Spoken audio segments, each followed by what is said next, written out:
வாழ்க சத்குரு, வாழ்க சத்குரு. வணக்கம். இங்கே ஒரு ஜாதகம் வந்தது.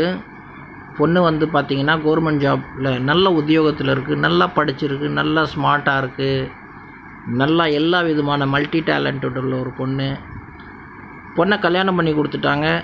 கல்யாணம் பண்ண பையனும் நல்லா படிச்சிருக்கான். ஏன்னா நல்லா தண்ணி அடிக்கிறான், ஃபுல் தண்ணி. பையனும் தண்ணி அடிக்கிறான், பையனோட அம்மாவும் தண்ணி அடிக்குதான், பையனோட அப்பாவும் அடிக்கடி கஞ்சா தண்ணி அடிப்பாரான். அவங்க வீட்டில் 2 பொண்ணு இருக்குது, 2 பொண்ணும் கஞ்சா அடிக்குமா, தண்ணி அடிக்குமா. தம்பியும் தண்ணி அடிக்கிறானா. ஏன்னா எல்லாரும் எஜுகேட்டடான். இந்த மாதிரி எஜுகேட்டட் ஃபேமிலி எங்கன்னா கேள்விப்பட்டிருக்கீங்களா? பட் இவங்க வரத்துக்கு முன்னாடி இதெல்லாம் என்கிட்ட சொல்லலை. அவங்க வந்து ஜாதகத்தை காமிச்சாங்க. ஜாதகத்தை பார்த்தா நான் சொன்னேன், இந்த பொண்ணு நல்லா உத்தியோகத்தில் இருக்கணும், கவர்மெண்ட் ஜாப் பண்ணியிருக்கணும், நல்லா வேலை செய்யணும், நல்லா எல்லா விஷயமாக சொல்லிட்டேன். முன்னாடி சொன்னது நல்லா மல்டி டேலண்டட் பொண்ணு, எல்லா விதமான குணங்கள் நிறைஞ்ச பொண்ணு. பட் எதை பார்த்து நீங்கள் கல்யாணம் பண்ணி கொடுத்தீங்கன்னு எனக்கு தெரியல. பட் இப்போதைக்கு இந்த பொண்ணு ஃபேமிலி லைஃப்பில் நிறையா ஆப்ஸ்டிக்கல்ஸ் இருக்குது, நிறைய ப்ராப்ளம்ஸ் இருக்குது. இதுதாங்க உங்கள் பிரச்சனை. இதை தான் பார்க்க வந்திருக்கீங்களா? வேறு எதனா பார்க்க வந்திருக்கீங்களா? இல்லை ஐயா, இதுதான் பார்க்க வந்திருக்கோம். அம்மாவும் அழுகுறாங்க தேம்பி, அப்பாவும் அழுகுறாரு. இந்த மாதிரி என் பொண்ணை முன்னாடி அடிக்கிறான், இந்த மாதிரி துன்படுத்துகிறான், ரொம்ப கஷ்டப்படுத்துகிறான்.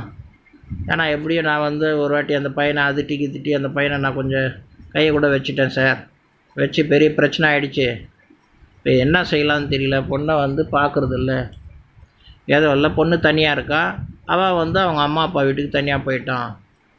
சரிங்க, சரி பண்ணி விடலாங்க. ஜாதகத்தில் முதல் நல்லா தெரிஞ்சுங்க, அங்கே டாக்டர் மருந்து கொடுத்து சரியாகிற மாதிரி பேஷண்ட் இருந்தால் தான் ஜாதகத்தில் நம்ம எதனா பண்ணி சரி பண்ண முடியும்.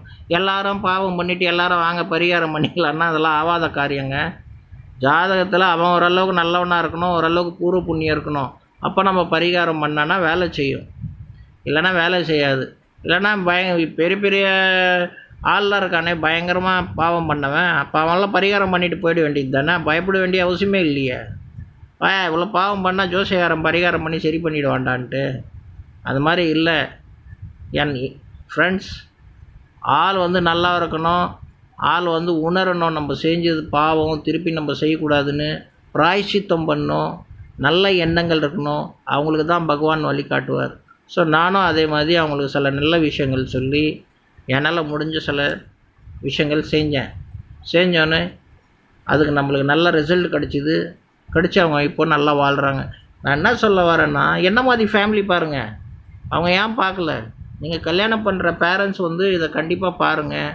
ஃபேமிலி எப்படி இருக்குது, பையனை பெற்றவங்களும் சரி, பொண்ணை பெற்றவங்களும் சரி, பாருங்கள். ஆராய்ச்சி பண்ணி நீங்கள் கல்யாணம் பண்ணுங்கள். இல்லைன்னா குழந்தை அந்த மாதிரி வீட்டில் மாட்டிக்கிட்டா அவங்க குழந்தை, அவங்களோட லைஃப்பும் மன கஷ்டத்தோட போகும், உங்களோட லைஃப்பும் போகும், லைஃபே பேஜாராகிடும்.